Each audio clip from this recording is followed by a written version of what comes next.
Today we will listen to the 9th story of Vikram Betaal titled, Who is the Best Groom? So let's start.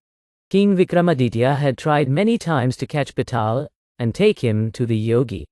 But every time Betaal would ask the king questions with his story, and on getting the right answer, he would again go and hang on the tree. This time too, the king caught hold of the Betaal and carried him on his shoulders. On the way, the Betaal started telling a new story. It was a long time ago. A king named Veer Dev ruled the city of Ujjain.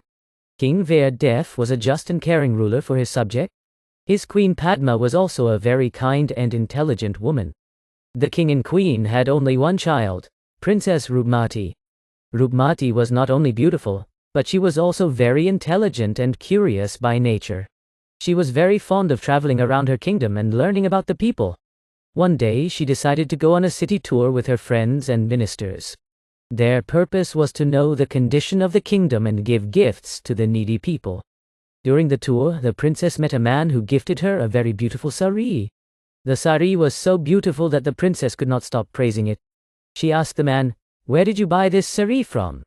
Before that person, the princess's minister said, "Princess, he has made this sari himself. He is a great artist." Hearing this, the princess was very impressed. She expressed her desire to see more clothes from that person. The person invited her to come to his house. The princess went to his house to see his craftsmanship. There, she saw many beautiful clothes. She was so impressed that she said, "This art is really amazing. I too want to learn this craft." After this, the princess thanked him and continued her journey. After walking a little distance, the princess and her companions were stopped by a man. He warned them that there was a lion sitting under a tree ahead. The princess was surprised to hear this. She asked, "How did you know this? Have you seen the lion?" The man replied, "No, I did not see the lion.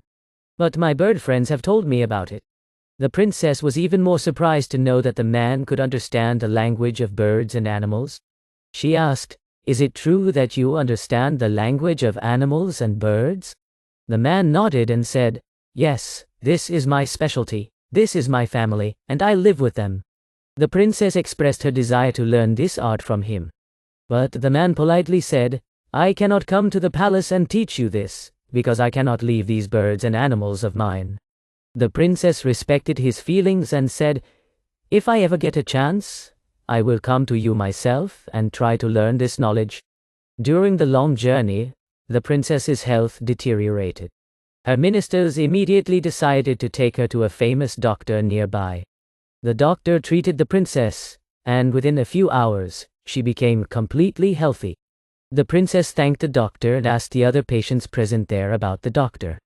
The patients told that this Vaidya serves people without any selfishness. His medicines are very effective and he has saved the lives of many people. Hearing this, the princess said to the Vaidya, "Your work is very noble. I also wish to serve others like you." The Vaidya blessed her and the princess resumed her journey. While walking ahead, suddenly the princess's foot got caught in a trap set for animals. She and her friends started shouting for help. Just then, a brave warrior arrived there. With his cleverness and archery skills, he cut the trap and pulled the princess out. The princess was very impressed by his bravery and wisdom. She thanked him and said, "I hope we meet again in the future." The brave warrior smiled and left. On returning to the palace, King Veer Dev told his daughter that many kings and princes had sent marriage proposals. But the princess said, "Father, I have learnt during my journey that even ordinary people can be very knowledgeable, hardworking, and great. That's why I want to marry an ordinary person, not a king or a prince." The king agreed to his daughter's request and announced a grand Swayamvara. The 4 talented men whom the princess had met during her journey, the weaver, the language expert, the physician, and the brave warrior, also attended this Swayamvara. After narrating this story, Betaal asked King Vikram, "Now tell me, whom would the princess have chosen as her husband? If you do not give the right answer, your head will be broken into pieces." King Vikramaditya replied, "The weaver is a great artist, but the princess has no dearth of wealth and clothes. The person with knowledge of languages is also worthy of praise for his knowledge, but his skill is limited only to entertainment." Vaidya treated the princess, which shows his greatness. But if the comparison is made with Veer, then the Veer person is the most suitable. He not only saved the princess's life, but he can also protect the kingdom in the future. The king has no son, so Veer is the most suitable son-in-law for the kingdom. Therefore the princess must have chosen Veer. Hearing the answer of King Vikramaditya, Betaal said, "You have given the right answer. But because of breaking the promise of keeping silence, I am flying back to the tree." Saying this, Betaal flew again and hung on the tree.